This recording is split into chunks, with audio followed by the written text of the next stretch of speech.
Nos va a estar contando entonces toda la historia, bueno, del escenario mayor de la Argentina, por donde pasaron grandes figuras, se veló a Gardel, pelearon grandes boxeadores y se conocieron Perón y Evita. Así que estamos en comunicación con Guido Carelli. Hola Guido, te saluda Gabriela. ¿Qué tal, Gabriela? ¿Cómo estás? ¿Todo bien? ¿Y vos? Bien, muy bien. Muchas gracias por la comunicación. Ustedes. Bueno, nosotras en principio quería que nos adelantes un poco sobre, bueno, como nombrábamos recién, tu nuevo libro Luna Park, junto, bueno, también con Juan Manuel Bordón.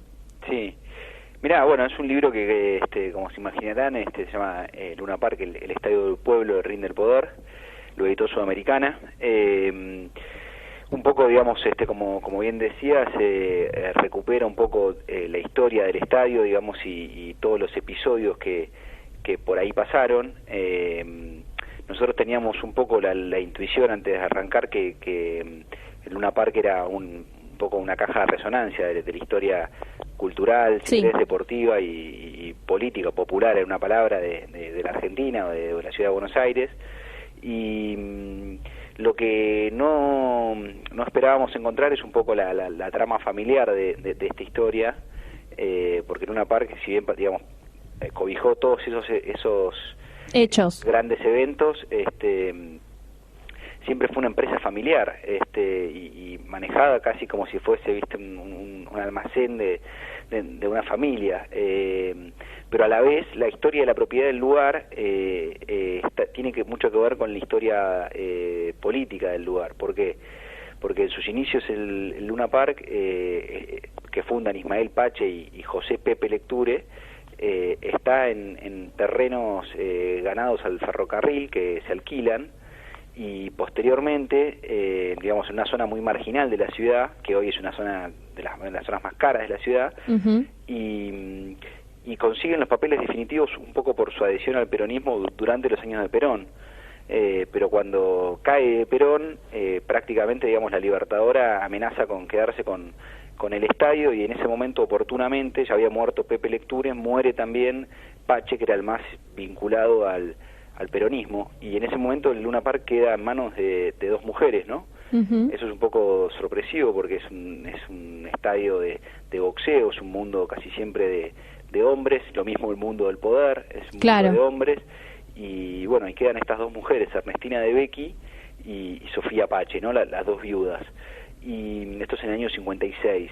Y a partir de entonces, en realidad, la que termina avanzando y quedándose con todo, te lo estoy resumiendo, digamos, porque hay capítulos y diferentes personas que ingresan a propósito de la propiedad. Ernestina es la que la que termina quedando con todo, mientras un poco la cara de Luna Park es su sobrino político, Tito Lecture, que además en las sombras es su amante, ¿no? Y a pesar de que todo el mundo creía que era de Tito Lecture, el Luna Park era de ella, y cuando muere, digamos, Tito Lecture muere antes, a pesar de que es más joven, muere antes, y ella termina cediéndoselo a la Iglesia Católica, que hoy es dueña del Luna Park, y un poco, digamos, toda esa trama, la verdad que nos apasionó mucho, porque es una novela también de intrigas y de peleas de casi palaciega. Claro.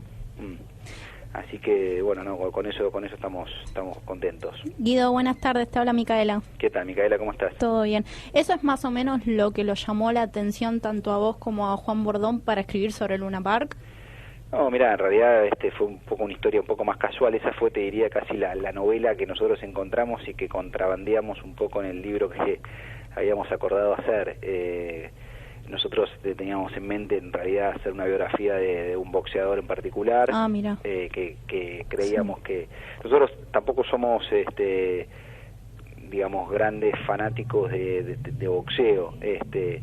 Sí, digamos, veíamos que nos interesaba un boxeador puntualmente, y nos interesaba,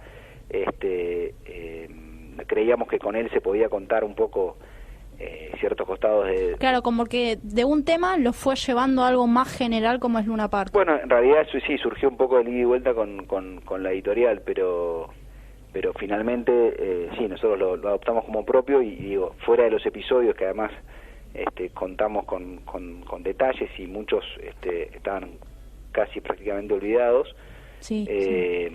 También encontramos esa trama familiar de la que te hacía mención, ¿no? Claro, Guido, ¿y hay algún mito o leyenda en el Luna Park que nos puedas contar? Mirá, tanto como mito o leyenda, ¿a qué te referís? Porque ahí, digamos, básicamente lo que hay es historia concreta, digamos, entre la mitología un poco quedó del lado de la familia, un poco la idea de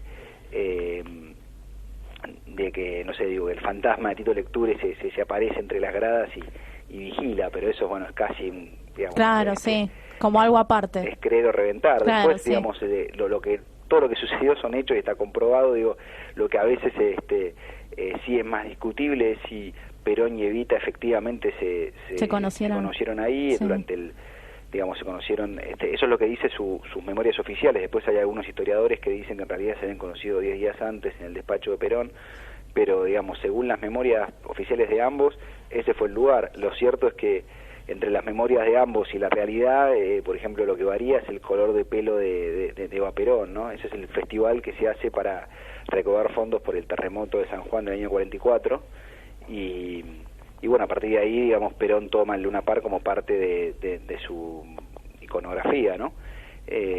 También, digamos, entre los mitos, digamos, yo te hablo de los hechos y después te digo lo que puede ser un mito. Dale, digamos, sí. los hechos tenés el 10 de abril del 38, es un capítulo importante. Justo esta semana se cumplieron 79 años del acto nazi más grande de la historia hecho fuera de Alemania, y se hizo ahí en el Luna Park.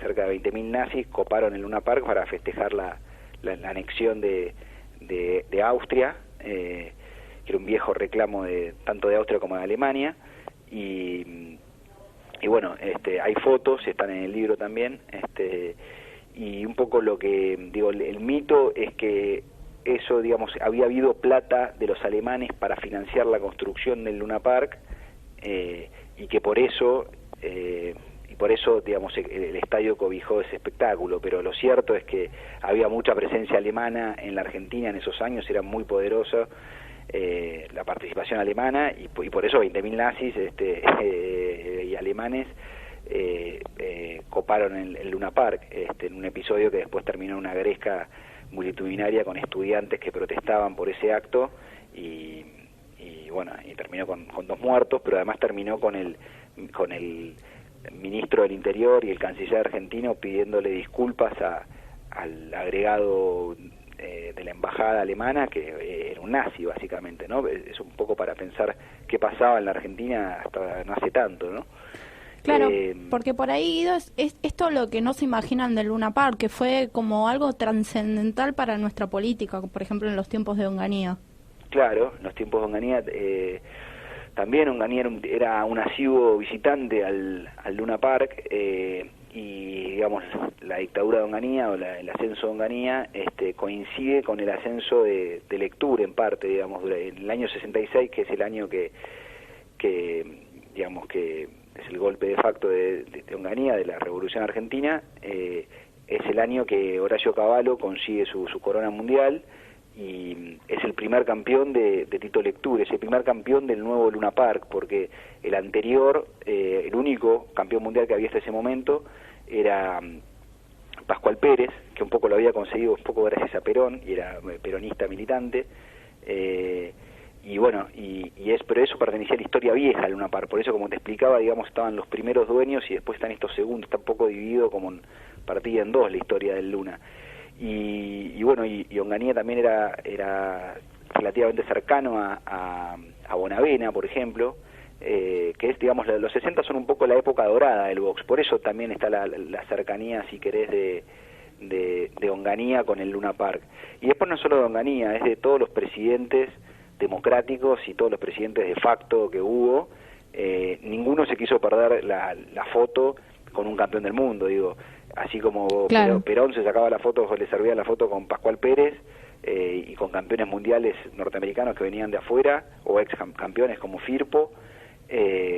Después Videla terminó fotografiándose con Monzón o con Víctor Galíndez, que eran campeones mundiales. Y bueno, y el medio siempre estaba por algún Lecture, ¿no? O algún Pache antes, ¿no? Pero, digamos, siempre hicieron equilibrio los dueños de Luna Park con el poder. Mucha alternativa no tenían, pero también sabían hacer uso, ¿no? de ese poder, porque vos pensás que también para cualquier espectáculo siempre los terminaban llamando para manguear las entradas, y eso, quieras que no, es un poder de influencia, ¿no? Tal cual. En este caso, si bien el periodismo está relacionado, ¿no?, con la escritura, a vos en lo personal, ¿qué es lo que te motivó, además, bueno, de tu actividad periodística, pero en particular a escribir un libro? En este caso, bueno, contamos que era Luna Park y cómo estaba relacionado, pero ¿qué es lo que a vos te motiva personalmente a escribir un libro? Mirá, no puedo, digamos, darte una respuesta concluyente porque en realidad es mi primer libro. En el caso de Juan es el segundo. Sí. Tiene otro libro que es sobre narcos colombianos en Argentina, que es muy recomendable, que hizo con Virginia Messi, que se llama Narcolandia.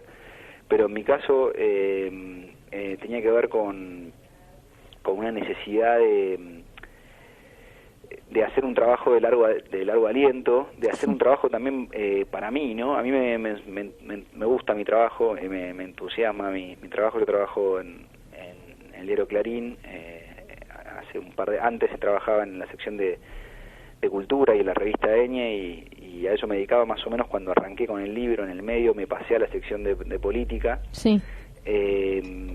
Pero bueno, en el periodismo de hoy, digo, más allá de las cosas buenas y malas que tienen los medios, por lo general las notas son muy cortas, y bueno, y el diario de hoy, por más que esté en internet, mañana vuelve huevos, ¿no?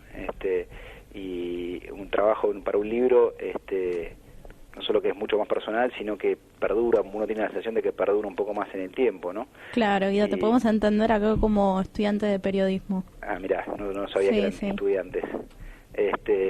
Pero bueno, sí, yo creo siempre que, digamos, el entusiasmo, digamos, mucho se habla, ¿no?, de lo poco trabajo que hay en periodismo, digamos, o la cantidad de gente que hay buscando trabajo en periodismo, y un poco es eso, ¿no? Largarse uno y empezar a escribir. No, yo creo que siempre tenés más chance de que te vaya bien en lo que te gusta a vos que en cualquier otra cosa, ¿no? Y además pasás muchas horas trabajando como para que encima no te guste tu trabajo. Claro. Y Guido, ¿cómo es que se puede escribir un libro como es un poco de periodismo de investigación, entre dos escritores, entre dos periodistas? Y mirá, supongo que tampoco hay un método. El método que encontramos con Juan, que además somos muy amigos, y un poco fue, qué sé yo, no lo... Claro, se ponían de acuerdo, esto va, esto mirá, no. Además, había discusiones. Digamos, siendo que los dos teníamos que tener nuestros respectivos trabajos, digamos, porque hacer un libro no es una actividad precisamente económica, uno no lo hace por el dinero, porque además no hay mucho dinero. Digamos, teníamos que conciliar eso, el tiempo para el libro con el tiempo para nuestro trabajo, así que un poco, al principio nos costó un poco encontrar la estructura del libro, la historia esa familiar que te contaba antes es un poco lo que nos ayudó a organizarlo y estructurarlo, pero digamos el arco temporal era demasiado grande, así que un poco empezamos a ciegas y nos mandamos, y después fue un poco más fortuito. Juan trabajó más después lo que tenía que ver con los primeros años de Luna Park. Claro, sí. Y yo, digamos, había arrancado un poco por los años 60, después otro poco por los 80, después por algún episodio que sabía que inexorablemente iba a ir, como era, por ejemplo, el episodio de los nazis o el de Gardel. Y después, bueno, todo eso, ¿no? El texto de cada uno iba y venía y lo íbamos emprolijando, pero creo que no sé cómo fue la alquimia, porque la verdad es que no lo tengo claro, pero creo que en algún punto funcionó porque gente que nos conoce lee el libro y no reconoce, primero no reconoce que haya estilos muy distintos, y segundo no sabe quién escribió qué parte, ¿no? Y eso creo que es un valor del libro. Si se notaran las cuatro manos, sería más problemático, me parece, ¿no? Claro, y un poquito para que nuestros oyentes vayan entendiendo cómo está estructurado el libro. ¿Es algo desde los principios hasta la actualidad o van y vienen en el tiempo constantemente? No, mira, el libro en realidad se abre y pueden leer el primer capítulo en la página editorial. Si buscan el título del libro, está disponible el primer capítulo. Arranca un poco en el año 65, el 5 de septiembre del 65, que es la pelea entre Ringo Bonavena y Gregorio Peralta.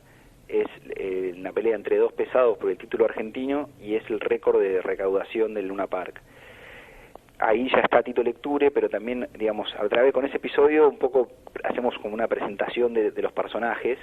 Está justamente, como decía Onganía, está sentado ahí en el ringside, y después sí tiene un seguimiento cronológico, arranca un poco desde el principio, digamos, desde el primer Luna Park, que estaba donde estaba hoy el obelisco, y digamos, y sigue todo un recorrido hasta el 2013-14 más o menos, hasta ahí llega el libro. Sí, es un recorrido bastante cronológico y lineal en ese sentido, más allá de que también hay personajes, digamos, que aparecen y desaparecen, ¿no? Y un poco la columna vertebral es esa historia familiar que te decía antes. Claro. Bueno, Guido, la verdad es que te deseamos muchos éxitos con el libro y te agradecemos mucho la comunicación. Bueno, a ustedes gracias y bueno, será hasta la próxima, y no se desalienten cuando dicen que no hay trabajo para nosotros los periodistas. Muchas gracias. Bueno, suerte. Hasta luego. Chau, chau.